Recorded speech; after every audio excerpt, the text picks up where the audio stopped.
Hello everybody, my name is Tommy and welcome to Aero Workshop.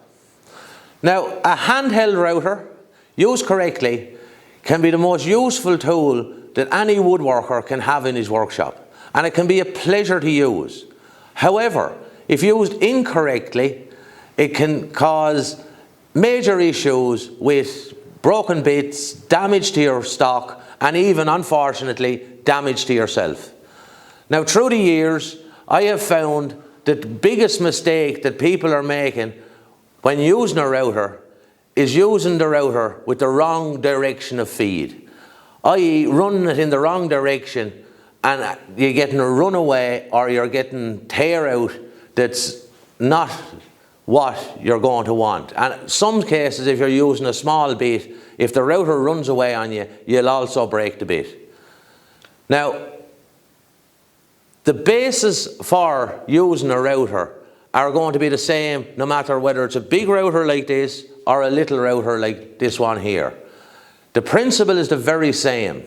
Now, when I first picked up a router many years ago, when I still had black hair, and the instructor at the time gave me a verbal explanation of what was happening and how to use the router and cut into the, use the direction of the bit for the direction of cut, etc.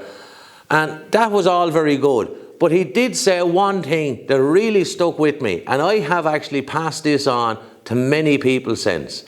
When it comes to a router, don't let the router do what the router wants to do. You make the router do what you want the router to do. And as I go through this, you'll see exactly what that means.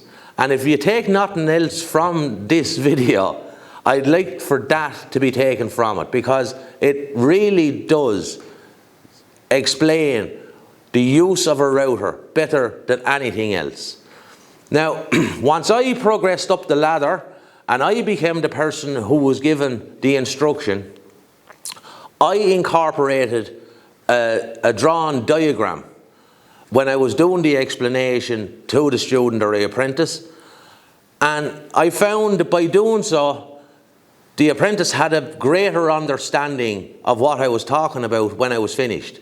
Plus, he had the diagram and he was able to refer back to the diagram any time that he had forgot a part of what I was saying. He was able to refer back to the diagram, have a quick look at it, and knew exactly what direction he should be running the router in.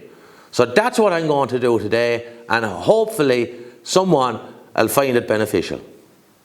Okay, here we have the basis of the diagram that I'm going to be using. Now, I have drawn a margin around the outside, which is going to represent, say, the frame for a door, for a glass door, where you might be wanting the router on the outside edge and on the inside edge. But most importantly, I have drawn a circle in the center, and I have drawn crosshairs through it. And I have added two parts to it to represent the cutting edge of the bit. Now, like I said previously, irrespective of the make, the model of the router, let it be a big router or a small router, it doesn't matter. All routers all work the same way. The router bit spins in a clockwise direction when you're looking down on it like it is here. So with the router bit sticking down, it's turning in a clockwise direction. And there's even an arrow on all the routers to indicate the direction it's turning. So once that's been clarified, what I'm going to do is I'm going to add directional arrows to the router bit that I have drawn on the diagram to indicate the direction it's turning. Now, naturally, when something is turning in a clockwise direction like that, this is my imitation bit, that if you put that up against the surface at the top edge of the crosshairs and turn it, it is naturally going to want to go to the left, like so. So what you do is, that in this corner here, it's going to want to naturally go in that direction. It wants to do the same over here, but this is the cutting edge. We're only worried about the corners that have the cutting. We'll come back to that in a moment. And on the bottom, when you turn it to the bottom and you turn it naturally in the clockwise direction, it wants to go to the right. So again, when you get to the cutting side,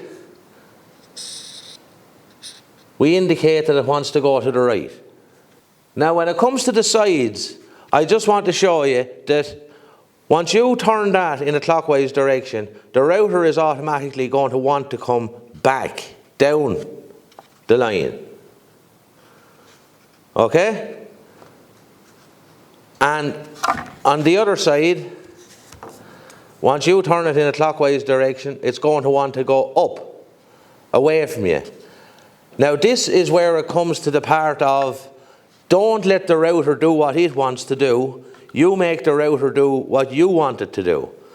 So you know that the router is wanting to come back, but you know to get the router to cut into the cut, as we'll call it, you need to get that router to go that way.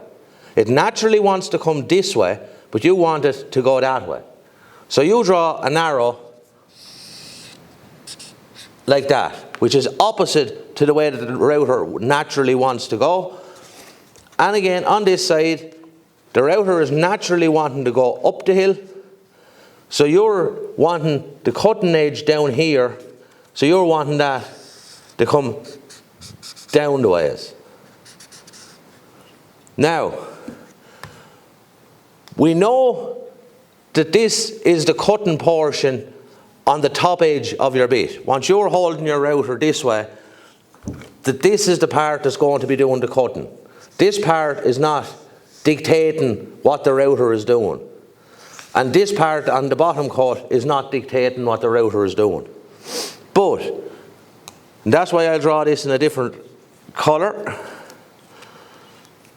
The router bit, if this comes in contact, this router bit is going to want to naturally come down this way.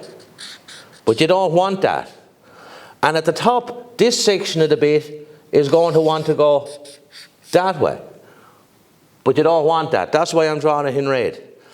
And this part of the bit is still going to want to bring the bit in that direction, and this one is going to want to bring it in that direction. But we don't want the red. We want the black. The correct way to use the router 95% of the time to do normal cuts is using the black as reference. So you're cutting into the cut, and that is the direction that the router is wanting to pull to the side. You're not wanting to let the router come back. If you let the router come back, that's what runaway is. If you come the wrong direction, it's runaway. The router is coming against you. It's wanting to pull itself. The whole principle is you're making the router do the opposite to what it's wanting to do to get the cut that you require. So, if you were wanting to router the outside edge of this, we'll picture this as being a piece of a door, like I said, and you were wanting to router around the outside edge with a ball bearing guide on the router, something similar to that there. You want the router to pull in to the side that you're cutting. You don't want it pushing away from it, you want it to push into it. So if you want it to push into it, you're saying, oh, I want it to push in, like that. So you need to run in that direction, which is that direction that way.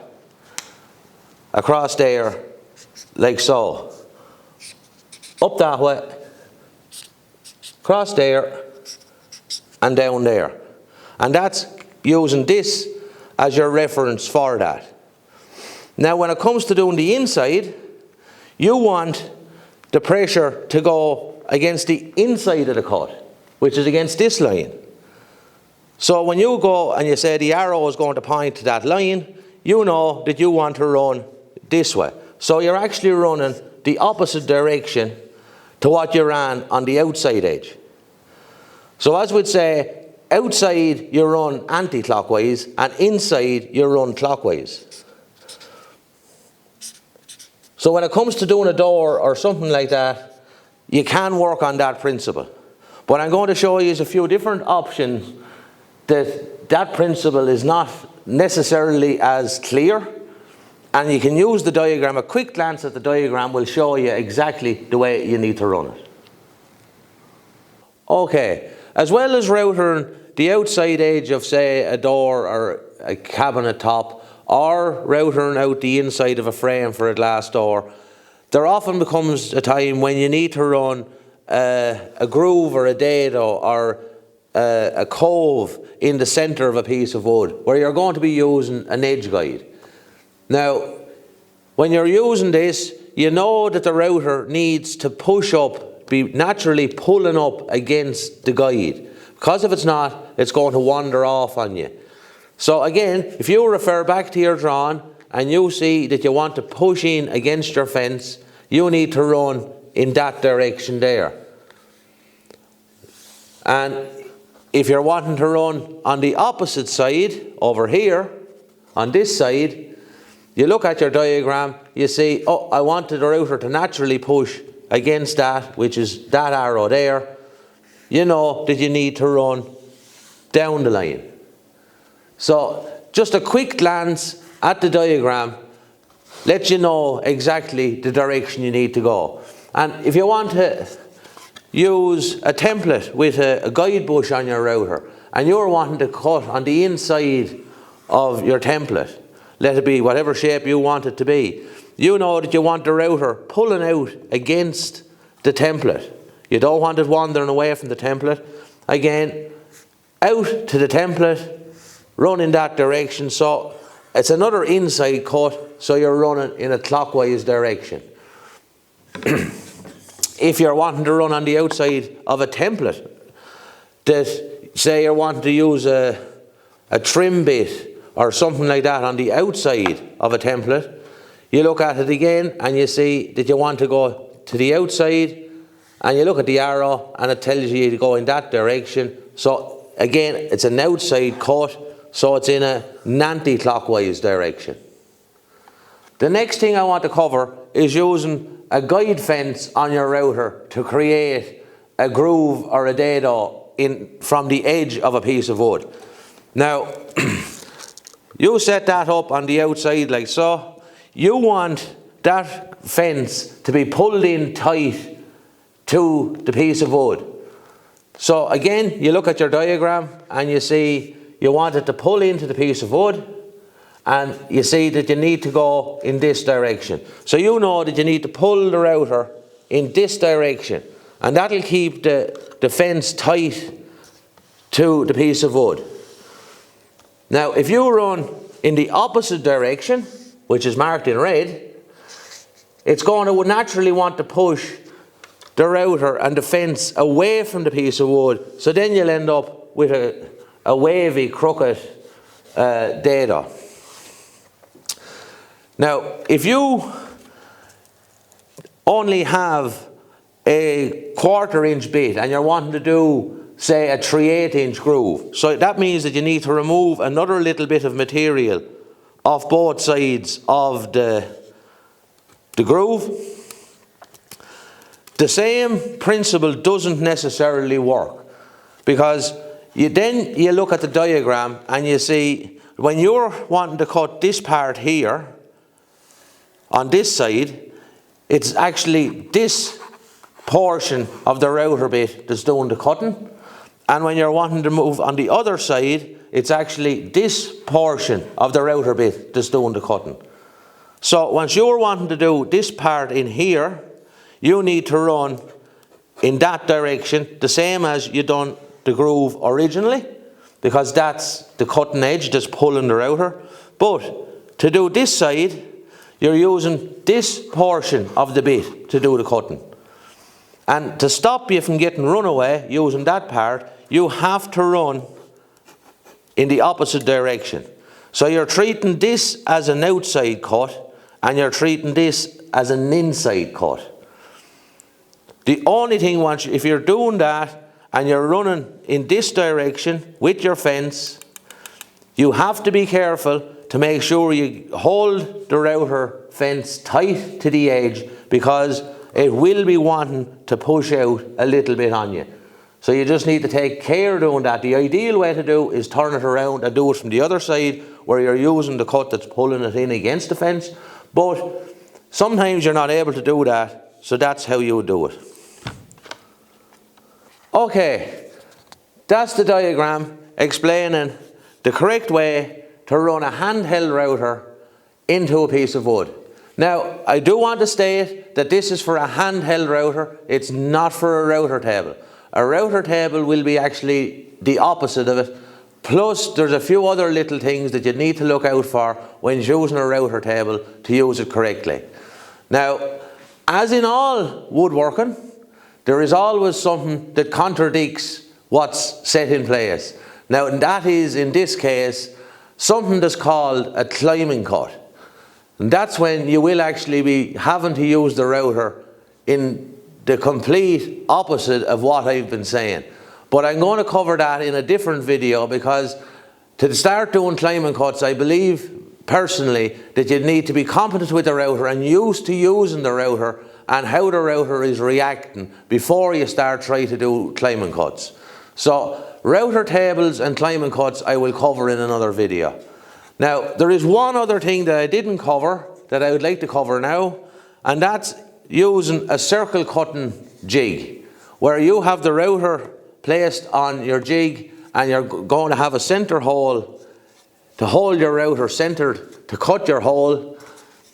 What direction do you run the router with using a circle cutting jig? The answer is on that diagram. So I want to see how many people have actually taken heed of what's been said. So leave the answers to that, what direction you run a circle cutting jig, in the comments down below. And we'll see how many of you have been paying attention. So if you enjoyed the video, maybe you consider giving it a thumbs up. And if you know somebody who'd be interested in learning more about the techniques for routering, maybe share the video to them. And if you haven't already done so, maybe you might consider subscribing to the channel. So all that's left for me to say is thanks for watching, and I hope to see you again soon. Good luck.